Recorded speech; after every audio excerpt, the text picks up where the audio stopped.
আমার নাম রাকিব। ছোটবেলায় এক পঞ্চগ্রামে বড় হয়েছি। বয়স তখন ১০ কিংবা ১১। ওই বয়সে বুঝে গেছি সংসারের জট কত বড় ভয়ঙ্কর হতে পারে। মা-বাবার সাথে প্রায় ঝগড়া হতো। সামান্য রান্নায় লবণ বেশি হলে বা কম হলে বা একটু ভাত বেশি সিদ্ধ হয়ে গেলে মায়ের উপর হাত মা কাঁদতে কাঁদতে পাশের গ্রামে নানুর বাড়ি ছিলেন, ওইখানে চলে যেতেন। আমাকেও মাঝে মাঝে সঙ্গে নিয়ে যেতেন। নানুরা ছিলেন এলাকার প্রভাবশালী, নানু ছিলেন মেম্বার, কিন্তু সেখানে শান্তি পাই নাই আমি। আমাকে অপমান করে বলা হতো, তুই কাল সাপ, তোর রক্ত খারাপ, তোর মতো বাচ্চাকে কেন আনে। এই কথাগুলো কাটার মতো গেঁথে থাকতো আমার মনে। কিছুদিন পর সালিশ বসে মা ফিরে আসেন, তাও ঝামেলা থামে না।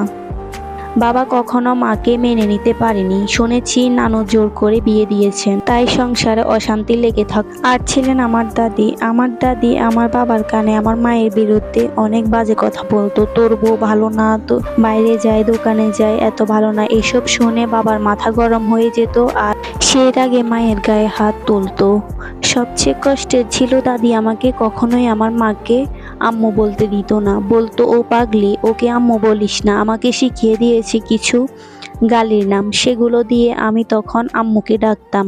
আমি বুঝতাম না আমি যে কত বড় ভুল করে ফেলেছি। আজ যখন পিছনে ফিরে দেখি সেই শৈশবের কথা, মনে হয় শুধু কান্না আর ওই অসহ্যকর না, কিন্তু ওই কথা আজ আমাকে শক্ত করে বানিয়ে দিয়েছে। আমার আম্মু আমাকে অনেক ভালোবাসতেন, কিন্তু দুঃখের বিষয় হলো ছোটবেলায় সেটা আমি কখনোই বুঝি নাই। আমাদের বাসায় যখন ধান সিদ্ধ হতো তখন আম্মু আমার জন্য চুপি চুপি মুরগির ডিম, হাঁসের ডিম সিদ্ধ করে রাখতেন, আমি যেন পছন্দ মতো খেতে পারতাম।